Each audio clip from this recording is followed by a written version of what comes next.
So thank you so much, Henna. That was a great talk about all the work that you're doing in Jordan and in London. Next, we also have Abdul Mohsen Al-Huseini, who is the co-founder and CTO of Analytical Space. It's a Boston-based startup building a constellation of data relay satellites powered by laser communication. Analytical Space has been named by Fast Company as one of the world's most innovative companies for 2019, and by the World Economic Forum as one of the Arab world's top 100 startups in the context of the fourth industrial revolution. So without further ado, Abdul Mohsen Al-Huseini.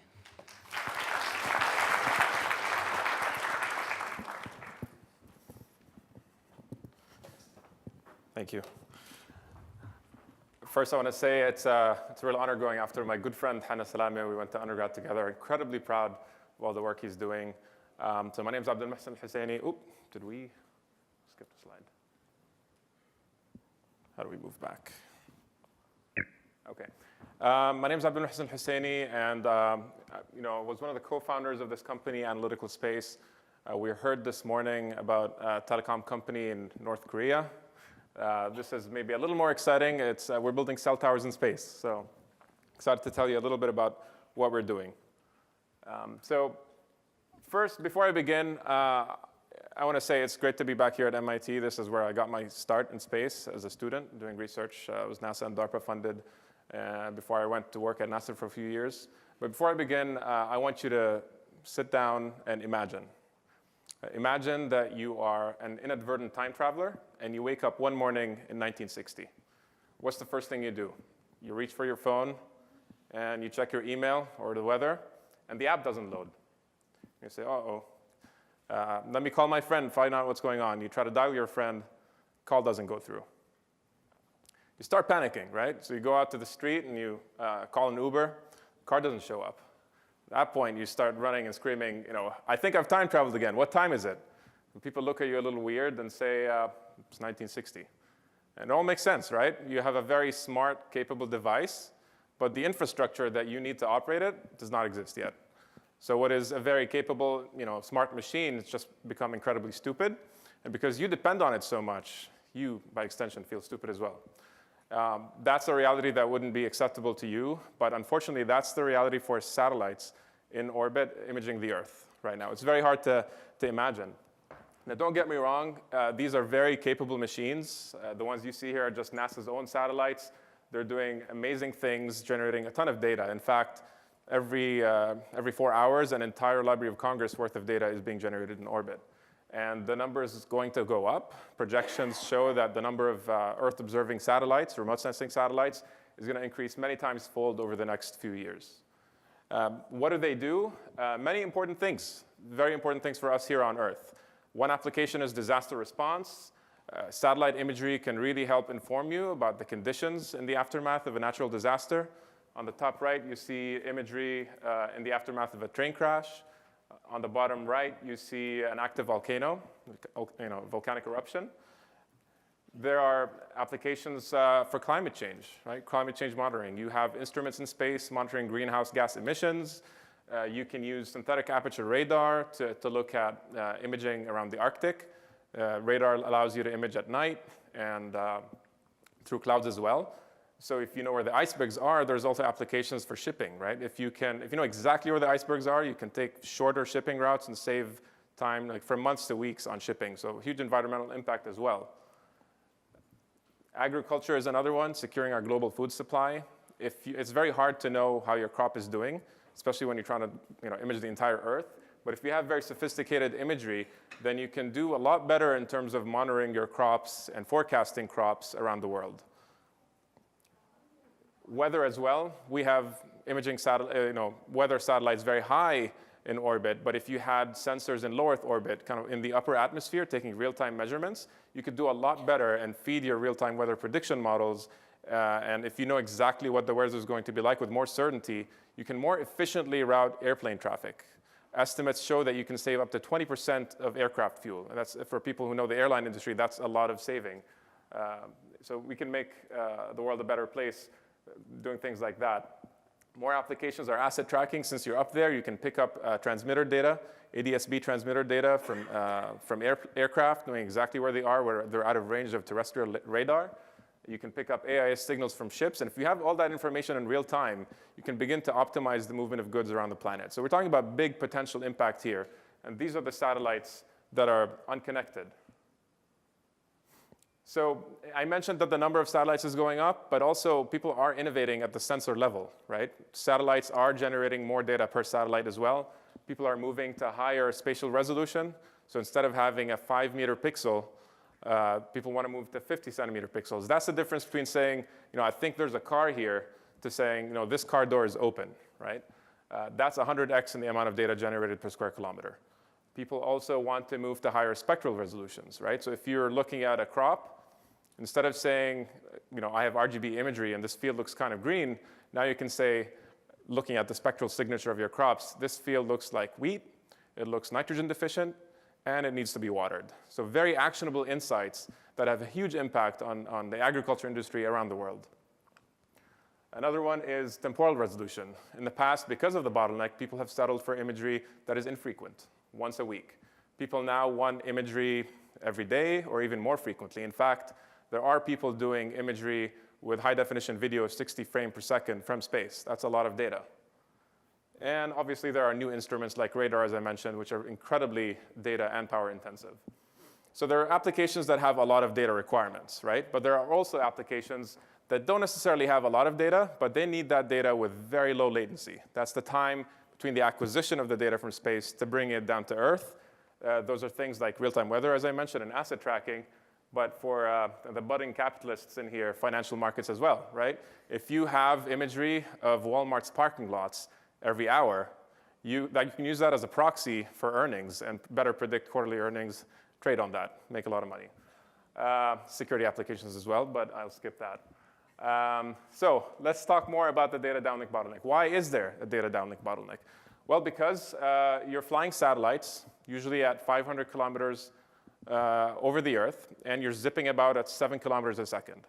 Earth is 70% water. That means with current technology, you need to be within line of sight to a dish on the ground to send data. And when you're over the ground, you're kind of splitting your time. Right? You're taking data or you're sending it down. You can't do both at the same time. That means you only get 2 to 3 hours of useful downlink time per day. That's very low. That means your satellite is just sitting idly the rest of the time. Also, huge lag. Right? It takes you hours to days in some architectures to get your data from space to Earth. You would never accept that for a $1,000 cell phone in your hand. Why should you accept that for satellites that cost millions, tens of millions of dollars? That's kind of where we come in at Analytical Space. Our satellites are surprisingly small, which is why we're economically viable. This is the frame, kind of an engineering model of the frame of our first satellite. Very, very small. We launch these in complementary orbits to where our customers would be in low Earth orbit. And when they're idle over the ocean, instead of just doing nothing, they send the data across to us, empty their hard drives. We store that data. And then when we're over land the next time, we send that data down using laser communication, which is a critical piece of our architecture. New technology hasn't been implemented on CubeSats before of this form factor, allows you far more throughput, very power efficient. And now that they've emptied their hard drives, they can spend all their time taking new imagery. So it's very enabling for satellites in terms of increasing the amount of throughput they can get per satellite, but also getting the latency down in terms of how fast they can get it to the ground. So actually, before I do this video, a little too late, is it? So just to give you some context, we started as a company about 3 years ago. I was at MIT. In fact, I did my master's and I was starting my PhD. And then I decided to quit to do the startup. I don't know how popular this view is here. In fact, we were one of the first investments of the MIT engine, which is, a lot of you may have heard of it. It's the $200 million fund that MIT launched. Fun fact, the general partner that made the investment was an MIT dropout. His associate, also an MIT dropout. The investment, MIT dropout. Everyone involved in the transaction was an MIT dropout. So, I want to show you the video of our first launch, which I'm very proud of. It happened last year on a NASA mission. It was a resupply mission to the International Space Station. nice 4 a.m. launch.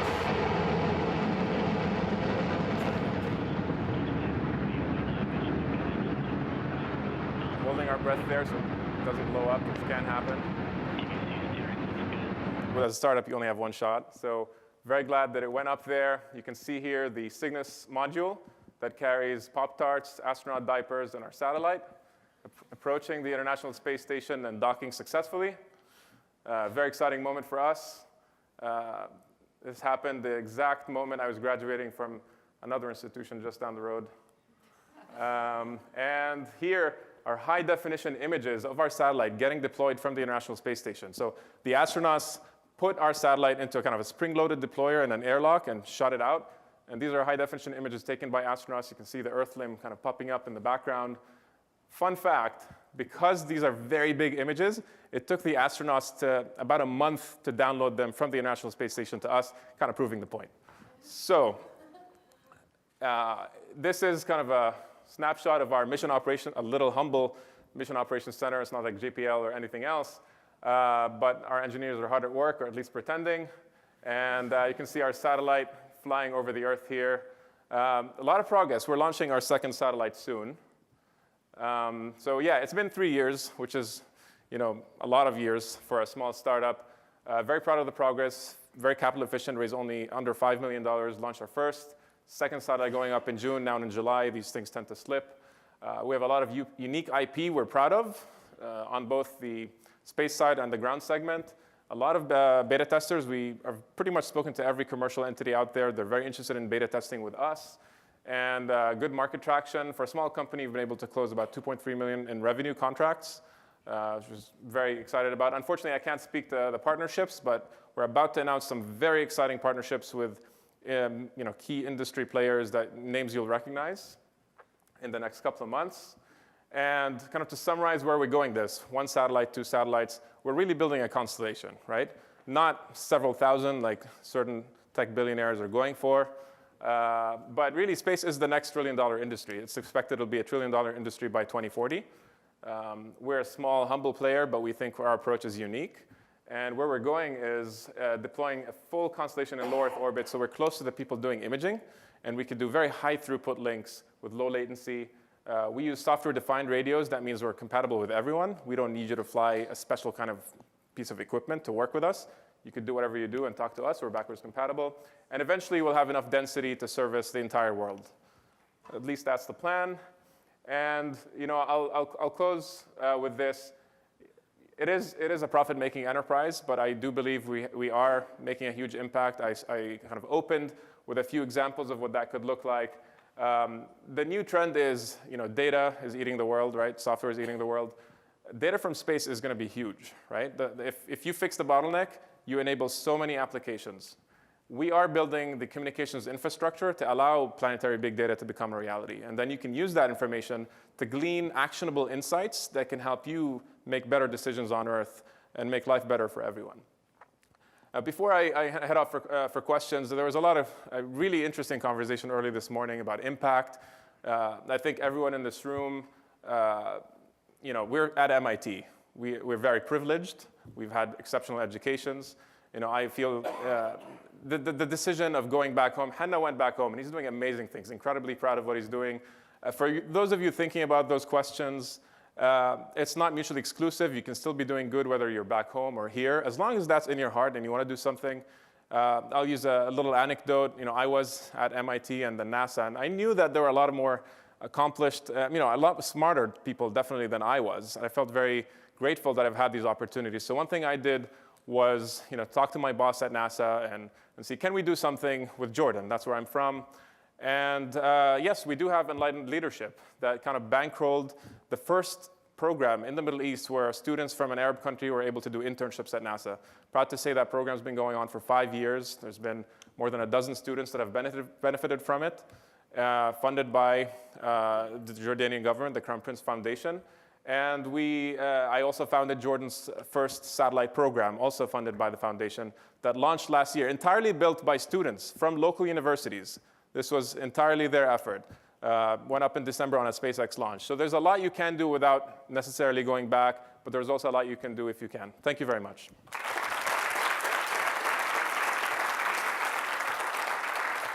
Yeah. Is there time for questions? Yep. So we have time for 1 to 2 questions. Let's start over here. You're doing amazing work. So, 2 questions. How were you guys able to, and girls, how were you able to get so much, get a lot of headway done IP-wise and with little capital so far? And are you hiring?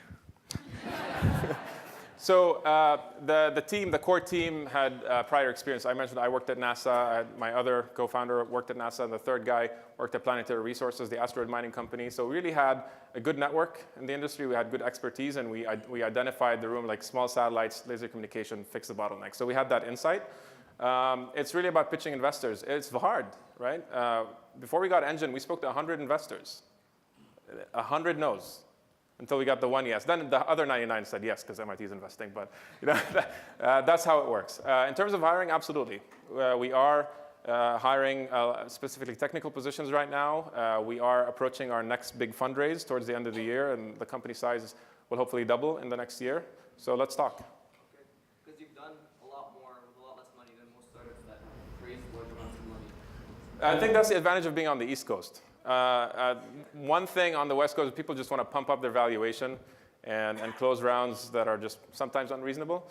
Our approach has been kind of let's raise just as much as we need. And in terms of satellites, before this, we haven't raised our Series A. Of all the space startups, only 2 have launched anything before their Series A. We'll be launching 2, right? So sometimes being scrappy is an advantage, and you end up in a good position, right? In terms of comparables, you can show investors that I'll be a good steward of your money.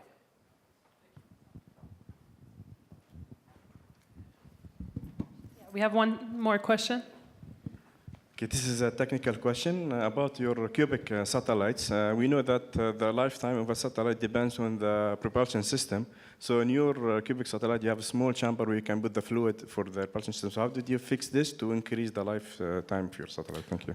Good question. So the lifetime of your satellite, the main driver is your altitude, right? If you're in low Earth orbit where we are, the lifetime is 2 to 3 years. We don't have propulsion on our initial ones. We actually like having a short life cycle so we can continuously update our satellites with the newest technology, unlike the old space approach of launching billion-dollar satellites that are up there for 10, 15 years. Some of them are running 46 processors because it works. So I think there's an advantage to being agile as a startup. Eventually, you can put propulsion to kind of extend the lifetime of your satellite, just little boosts, but I don't think we'll need any big propulsion systems. All right, so give a great big hand of applause for Abdul Mohsen.